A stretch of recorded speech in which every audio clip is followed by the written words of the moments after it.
sa volonté à celle de Dieu. Et parfois, quand on doit choisir de pardonner, c'est de soumettre notre volonté à celle de Dieu. On n'a pas envie de pardonner. On a envie que l'autre paye. On a envie de se faire justice. On a envie que notre vengeance soit manifestée. Et de l'autre côté, on a la parole de Dieu qui nous dit de pardonner.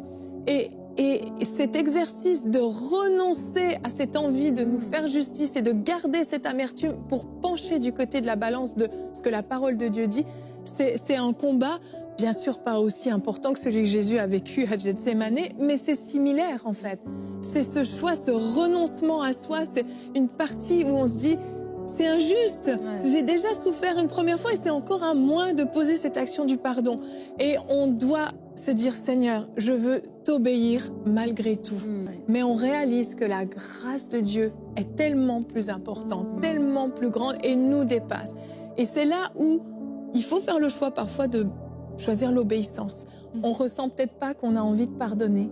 On ressent peut-être pas d'amour encore pour l'autre, cet élan de vouloir faire cet effort-là. Mais c'est pas une histoire de ressentir, c'est une histoire d'obéir. Et lundi, on a beaucoup parlé d'obéissance. Si vous n'avez pas vu l'émission, allez la regarder.